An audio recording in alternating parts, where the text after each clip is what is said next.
Nouveau podcast consacré à un prospect clé de la draft NBA 2023 et on va prendre de la hauteur sur celui-ci. Notre profil en 20 minutes est consacré à Derek Lively. Derek Lively, joueur des Duke Blue Devils cette année en NCAA, sa seule année en NCAA puisqu'il est né le 12 février 2004. Il a donc 19 ans, il aura 19 ans le soir de la draft, âge minimum requis, 2,16 m. Je disais qu'on allait prendre de la hauteur, 2,16 m. 104 kilos pour Derek Lively, un pivot mobile, très grand, donc très long. Et pour en parler, nous avons notre long Hugues et notre grand Thomas. Salut à toutes et à tous. Bonjour à tous, bonsoir à tous. Hugues, qui est Derek Jérôme Lively, puisque j'ai vu que son deuxième prénom était Jérôme. Et bah écoute, Derek Lively 2, c'est pas Junior, c'est 2. C'est vrai, c'est 2. Ça veut dire que c'est après Junior 2, hein, pour expliquer quand même. Ah ouais? Je savais pas. Ouais, ça veut dire que son père, c'est déjà Junior, en Ah, fait. c'est drôle, ok. Je croyais juste qu'il y en a qui décidaient de 2, puis d'autres qui décidaient de mettre Junior, que t'avais le choix quand t'arrivais à la préfecture. Bah, enfin, la convention, c'est ça, quoi. Et bah écoute, c'est un garçon qui est né donc à Philadelphie, en Pennsylvania. Il a fait son high school là-bas. Il a joué à Weston School, donc qui est pas un énorme lycée. D'ailleurs, si vous voulez regarder du match au niveau lycéen, ce que j'ai essayé de faire, c'était assez affreux parce que tu avais toujours des caméras tribunes dignes d'une soirée. Vraiment multisport à Bobigny, c'était pas évident.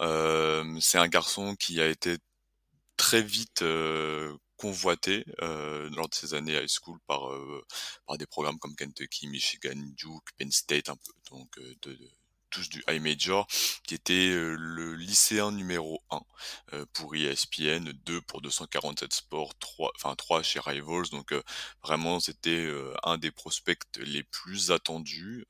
Chez nous, envergure, on n'était pas hyper d'accord avec ça par notre visionnage, et c'est ce qui est un peu ressorti du côté de sa saison NCAA. C'est pas un joueur aujourd'hui dont on parle dans le top 5 de sa draft.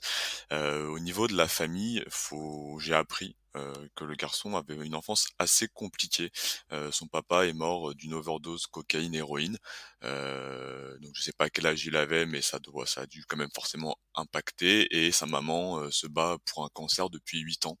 Donc tu as un jeune garçon avec, comment dire, un lourd poids sur Hmm. ses fines épaules et sur cette très grande taille, et pour qui, je pense, devenir joueur professionnel, ça peut être aussi un moyen de peut-être de sauver sa famille. Donc ça explique, peut-être, le côté, visage assez fermé, du joueur sur le terrain. C'est pas un mec qui Ouais. respire la joie de vivre, et je peux comprendre, quant à ce background-là. Hmm. Derek Lively, j'ai pas précisé durant l'introduction. Nous l'avons chez Envergure un peu plus bas en moyenne les autres, que les médias américains en termes de ranking, même s'il pourrait remonter, hein. Là, on est le 14 juin, donc on n'a pas encore bouclé nos classements d'avant-draft. Nous l'avons 22e en moyenne, là, c'est la moyenne de nos 5 classements. Il est 13e chez ESPN, chez The Ringer aussi, 14e chez The Athletic, donc plutôt fin de loterie, borderline loterie chez les autres. Derek Lively, quel rôle avait-il à Duke? Très peu de ballons touchés, hein, cette année pour lui, Thomas. Très peu de ballons touchés, un taux d'usage de seulement 13%, donc extrêmement limité. À Duke, il jouait pas énormément, il jouait 20 minutes par match, notamment à cause de fautes, de problèmes de fautes assez récurrents, on va en reparler après. Offensivement, c'est simple, il a mis 77 paniers cette année, il a mis 54 dunks. Donc voilà, pas besoin de vous faire un dessin, il fait 2,15 m, on lui envoyait la balle en l'air et il dunkait ça férocement. Donc c'était quasiment son unique apport offensif, même s'il s'est montré intéressant sur situation de short roll pour faire un peu ce rôle de connecteur en tant que pivot pour espacer le jeu pour les shooters de Duke.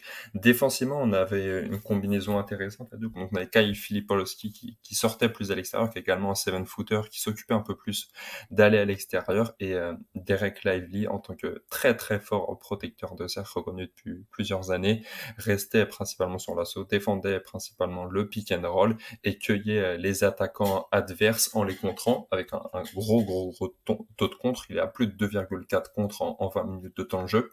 et on a un joueur qui montre une mobilité assez intéressante pour sa taille qui lui a permis de de proposer des situations de défense au périmètre, vraiment intéressantes pour un joueur, de 2,15 m. Mais donc, niveau contexte, un joueur qui met des dunks, qui essaie de s'écarter un petit peu par moment. On sait qu'en high school, on en reparlera, il s'écartait bien plus. Quelques petites passes, mais surtout du dunk, du contre. C'est vraiment ce rôle assez limité pour Dereck Lively cette saison. Et du coup, Hugues, ce rôle, ben, finalement, c'est sa carte d'entrée en NBA, il en a pas trop d'autres. Ouais, c'est ça, c'est un grand qui va poser des écrans, qui va rouler au panier et qui va dunker, mais on va surtout l'attendre, défensivement. Je suis toujours assez dur avec les jeunes américains, sur la pose d'écran. C'est un défaut que je trouve souvent, ils savent pas poser des écrans corrects. Je Dans leur jeune formation, lui, il sait le faire. Donc je pense que ça, il va pouvoir l'apporter, en sortie de banc, dans les premières années et puis, il a un bon timing du contre et je trouve que en progrès, si on veut regarder un peu l'évolution depuis le high school, dans le moteur et dans l'implication, c'est mieux. Alors, en high school, il prenait des fois des grosses défaites et ça aidait pas, mais j'ai trouvé là dans ses rotations, dans son second rideau, plus préparé, plus mobile. En high school, il attendait beaucoup que le ballon arrive devant lui, puis tendait le bras, il giflait, il disait: «Allez, on contre-attaque». Là, il y avait vraiment, de l'implication, des bons appuis, de la changement de direction, des bonnes rotations du second rideau. Donc, il y a eu des progrès dans sa compréhension du jeu et c'est bon Mmh. signe pour une arrivée en NBA dans 2 3 ans pour pouvoir, vraiment apporter. À quel point, en fait, il est un bon protecteur de cercle, Thomas? À quel point, parce que c'est sur ça que ça se joue, en fait, si tu es expert dans un truc, il faut que tu sois dans les je sais pas, dans les 5 ou 10 meilleurs en NBA pour avoir une valeur. Est-ce que lui, il a ce potentiel-là d'être, vraiment protecteur de cercle, quasi, générationnel pour une, franchise? Défensivement, ouais, il a vraiment été très impressionnant. Il y a notamment un match qui a vraiment débloqué sa saison, c'est ce gros duel contre UNC où il pose 8 contre et à partir de là, il s'est mis à jouer 26 minutes par match, donc bien plus que sa moyenne de 20 minutes sur l'année, à plus de 3 comptes, de moyenne. Donc on a vraiment un protecteur de cercle qui brille par sa mobilité, par sa capacité à couvrir, de l'espace. Il a une envergure immense, de plus de 2,30 m, donc il a vraiment une énorme capacité à contrer. Il a des timings intéressants. Il y a encore quelques irrégularités, je trouve. Il est encore un peu brut défensivement, mais il a des qualités de protection d'arceau avec sa taille, son envergure, sa mobilité et son sens du compte vraiment assez impressionnant. C'est un joueur qui monte à l'arceau, main droite, main gauche, il peut tout dégager. Donc vraiment ce combo de mobilité, de longueur, d'instinct défensif est vraiment très intéressant et ça fait de lui un des tout meilleurs défenseurs de cette QV. Et dans ce poste 5, vraiment très important pour être l'arche d'une défense, c'est vraiment très important et je l'ai trouvé vraiment très, très Mmh. impressionnant par séquence cette année, même s'il y a eu ces petits problèmes récurrents de fautes et parfois des séquences où, ouais, pouvait y avoir encore de la vraie irrégularité et on voyait qu'il avait que 19 ans, clairement. Est-ce que ça peut, switcher sur des petits? Il peut, Ça peut vas-y, je t'en prie, vas-y, Vas-y, je t'en ouais. prie, je t'en prie, je t'en prie. Il peut switcher sur des petits. Personne, j'ai envie de dire, peut vraiment switcher sur des petits à 2,15 m. Il a les capacités pour pas être ridicule. Il a une mobilité d'appui vraiment intéressante, hein. Pour un 7-footer, il a des appuis assez vifs. Il est également pas très, très lourd. Il fait tout juste 100 kilos, donc ça lui permet d'être encore assez vif d'appui. Donc non, c'est intéressant. C'est pas le joueur qui va se faire complètement exposer, sur, au périmètre. En plus, avec sa capacité à recouvrir les espaces et sa longueur, ça peut lui permettre, même s'il est un peu dépassé, de quand même pouvoir réussir à Mmh. protéger son cercle de manière très Et intéressante. Et c pour compléter, Vas-y, vas-y, vas-y, vas-y. ce qui est intéressant, c'est que malgré qu'ils sont encore assez fins, et même il est très haut, il encaisse bien le contact au niveau du bassin, donc c'est pas un joueur dont tu vas pouvoir casser le centre de gravité si facilement que ça. Il pourrait aller sur des situations de pick and roll où il peut trapper, redescendre et même si l'extérieur expérimenté vient essayer de lui mettre un coude ou une épaule en bassin pour le faire reculer, pour le faire dégager du cercle et terminer. Lui, il va plutôt bien encaisser ça, donc il y a une maturité physique sur, sur ce côté-là. Et puis comme Thomas l'a dit, comme il peut contrer des 2 mains, Ce qui est rare, parce qu'il ouais. a cette polyvalence-là, ça va lui permettre de bien s'en tirer dans plein de situations, même sur des dispositifs hors drop. Hugues, psychologiquement, tu parlais d'un joueur assez fermé, mais au-delà de ça, est-ce que c'est des attitudes plutôt positives sur un terrain? J'ai pas été Ou en dehors, en ouais, interview? j'ai pas été le plus gros amoureux de ça, alors à Duke, il arrive comme le gros prospect. Alors il y a toujours plein de prospects, mais c'est Kyle Filipowski qui a eu une avance, de maturité dans son jeu et dans son corps qui a été mis en avant par John Scheyer. Donc lui, il a un peu pâti de ça, on l'a pas trop vu se plaindre, il a pas été trop frustré, mais c'est un joueur, tu as l'impression qu'en termes de moteur, qu'il soit devant, qu'il soit derrière, ça change pas grand chose. Moi, je l'ai pas vu vraiment, tu vois, Il est pas à réaction, non, quoi. je l'ai pas vu être expressif, je l'ai pas vu se surmotiver. Il a fait ce qu'on lui a demandé de faire et puis au niveau du lycée, c'est pareil, sur le terrain, tu t'ennuyais un petit peu, c'est pas cool à dire, mais tu le regardes et puis bon, bah, t'as pas l'impression qu'il est hyper investi. Il vient pour faire le boulot qu'on lui demande de faire. Il a parfois demandé un peu de ballon poste bas, très peu parce qu'on lui donnait pas beaucoup, mais parfois et qu'il avait des prises de position sur des petits, il a demandé des ballons poste bas, on lui a pas donné, il tapait un peu des mains et puis quand on lui donnait la séquence d'après, en fait, bah, il a vraiment tellement peu de fondamentaux dans le jeu, dos au panier que, bah, finalement, ça a capoté, on lui redonnait plus le ballon. Donc voilà, ce qui est positif, c'est qu'il s'est pas trop plaint de sa situation à Duke, malgré le peu de temps de jeu et le fait qu'il soit pas mis en avant. Ce qui est moins positif, c'est que, tu le comment dire? Tu le remarques pas particulièrement. J'ai l'impression que c'est une sorte de Jackson Hayes, mais, sans, le côté folie, pour un Mmh. bien et pour un mal. Parce que Jackson Hayes est un phénomène, un spécimen particulier, mais, on est sur ce profil athlétique-là, sur ce corps-là, sur des qualités très similaires, mais, avec, un mode veille. Ouais, intéressant. Hem, eh, Thomas, est-ce que tu penses qu'il peut jouer dès l'année prochaine? Est-ce que tu penses qu'il peut devenir autre chose que juste un protecteur de cercle? 2 questions. Alors, je vais répondre dans le sens inverse. Est-ce que je pense qu'il peut se développer, offensivement? Oui, clairement. Comme l'a dit Hugues, il a vraiment peu de moves au poste. Il a un toucher vraiment, très faible, assez robotique. Il a peu de moves. Il en avait déjà pas en high school. C'est pour ça que personnellement, j'étais assez surpris, de le voir en numéro 1 de QV, car c'est un joueur qui avait pas non plus une immense production offensive, en high school. C'était un joueur qui brillait principalement, par sa défense, tout simplement comme il l'a fait cette année à Duke. Donc, offensivement au poste, c'est vraiment compliqué. Sa main gauche est quasiment inexistante, même avec sa main droite, ça reste vraiment très faible. Il est à moins de 50%, je crois, au cercle hors dunk cette année. Donc, pour un pivot de 2,15 m, c'est assez limité. Maintenant, ce que j'aime bien avec son arsenal offensif, déjà, s'il a des vrais flashs, de playmaking sur du short roll, il est vraiment intéressant, il est vraiment capable de lâcher des belles passes. Il y a même un petit peu de manipulation visuelle, j'en ai vu, feinte de passe, dans le corner avec les yeux. Finalement, on trouve un shooter ouvert, car le défenseur a anticipé, la rotation, donc ça, c'est vraiment intéressant. Et surtout, l'intrigue, c'est le shoot. Il montre récemment dans les mocks, car il a extrêmement bien shooté, sur son pro day. Et en high school, on voit déjà un joueur qui avait des vraies prémices de shoot. Il a une mécanique vraiment assez fluide pour sa taille. À l'EYBL, donc c'était il y a 2 ans, il avait shooté à 28% derrière l'arc, donc ce qui est déjà intéressant pour un joueur de sa taille. Sur un volume intéressant, il avait fait 40 tentatives. À l'EYBL, il faut dire qu'il jouait avec Jalen Duren, donc vraiment c'était une raquette assez terrifiante, pour les adversaires offensivement comme défensivement.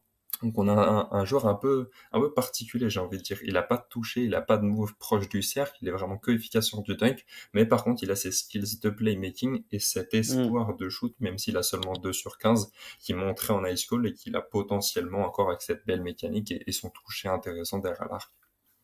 Et pour En répondre à la deuxième question, où j'ai oublié d'y répondre, est-ce qu'il peut jouer est-ce qu'il peut jouer dès sa saison rookie vraiment?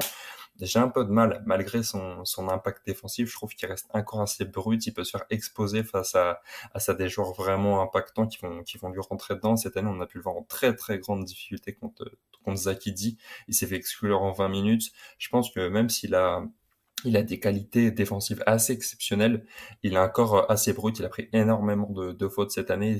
Il saute encore trop, il baisse un peu les bras encore, trop, et donc, ce qui provoque des fautes. Même si ça s'est amélioré, durant la saison, ce qui a pu, voir son temps de jeu, augmenter, je trouve qu'il est encore un peu brut défensivement. Et vu qu'offensivement, même si on parle de shoot, ça reste une promesse, encore assez lointaine. Il a un peu de playmaking, mais vu qu'il met quasiment que des dunks, il est encore assez inefficace au cercle. J'ai un peu du mal, en comptant cette défense qui est mmh. vraiment, du très gros potentiel, mais encore assez brut. J'ai un peu de mal à le voir vraiment impactant sur sa saison rookie. Peut-être quelques minutes, mais je pense qu'il aura pas un très gros rôle, l'an prochain.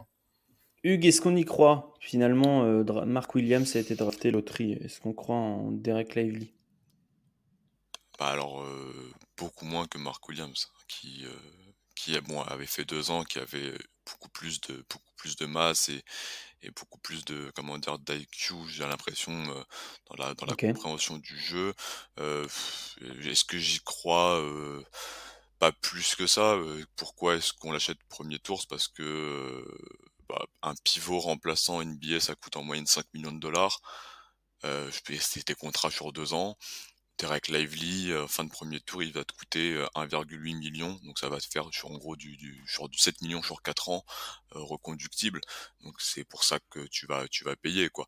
Et Mmh. c'est ça qui va t'apporter, je pense, au mieux tu as un pivot titulaire d'une équipe, moyenne si, il se développe bien, mais que sur les 3 4 premières années, c'est un remplaçant qui vient, qui met quelques contres. Il y a des soirées où il fait des highlights parce qu'il a mis 3 blocs en 5 minutes, puis le reste du temps, il est à 10 minutes.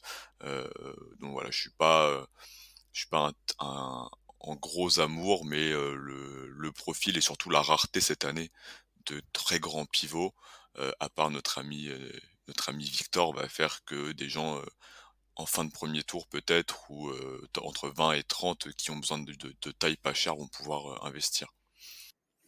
Thomas, pour l'instant, tu l'as 17e sur ton board, c'est à peu près le niveau auquel il va finir? Ouais, c'est à peu près le niveau auquel il va finir, il va pas trop bouger. Personnellement, j'y crois quand même si j'ai des doutes assez légitimes, je pense. Défensivement, il est vraiment impressionnant, par séquence, je trouve. Il est encore assez brut, comme je l'ai dit, il a des choses à apprendre, il doit progresser sur sa masse, sur des irrégularités défensives, sur ses fautes. Mais je trouve qu'il a vraiment un potentiel, très, très, très, très haut de ce côté-là du terrain. Cette combinaison de taille, de mobilité, de longueur, d'instinct au contre est vraiment très, très impressionnant, je le trouve. Et offensivement, j'aime bien son passing, même s'il a pas de main au cercle, c'est tellement une menace de lob incroyable. C'est vraiment une énorme menace de lob. Il a un catch radius vraiment énorme, il est capable de tout dunker, donc c'est vraiment très impressionnant. Et il y a toujours cet espoir du 3 points que j'ai vu Mmh. en high school. J'aime bien sa mécanique, donc je pense qu'on peut construire là-dessus. Donc son impact défensif, il peut potentiellement devenir très très haut, je trouve, s'il se développe bien. Plus ses promesses offensives au shoot et au playmaking, en plus de savoir tout dunker, même s'il manque de move post bas et de finition, ouais, ça me le fait acheter un petit peu en dehors de la loterie. Très bien, Hugues qui demande dans notre chat privé, le plafond, c'est Allen. Tu parles de Jarrett Allen ou de un autre Ouais, ouais, Allen? Jarrett Allen. Non, non, pas je parle pas de dentiste. Ouais, oui, je me demande, tu vois, je regardais comme ça sur les profils physiques, Ouais, ouais, ouais. le un plafond. Qui est peut-être un peu plus tanké Ouais, je peut-être, regardais Jarrett à Allen. Texas, il faisait 107 kilos déjà le garçon. Mais Ouais, dans ouais. ce genre de profil très long qui contre, qui avait pas trop de move et qui en a toujours pas très bien, Mmh. mais qui finit dans le rôle et qui est devenu un excellent défenseur de drop ou de zone. Mmh. Voilà, ça peut être le scénario idéal, un Jarrett Allen. Parce que moi, je vois beaucoup de Jackson Hayes, parce que même physiquement, au niveau de la coupe de cheveux, il y a un peu comme ça, mais Jackson Hayes était tellement un dingo que qu'on est sur un profil un peu plus terre à terre, Peu quoi. plus peu plus classique. Merci messieurs, c'était l'essentiel sur Derek Lively 2. Et oui, c'est rarement aussi bien que le 1, le 2.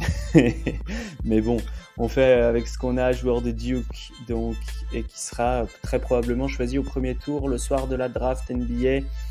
Eh bien, on vous embrasse tous. Vous pouvez retrouver tous nos profils sur une playlist sur YouTube, mais également sur vos plateformes d'écoute favorites. On vous embrasse. Allez voir nos profils écrits également sur envergure.co, puisque celui de Derek Lively vient de sortir. On est le 14 juin à l'heure à laquelle je dis ça. Ciao tout le monde.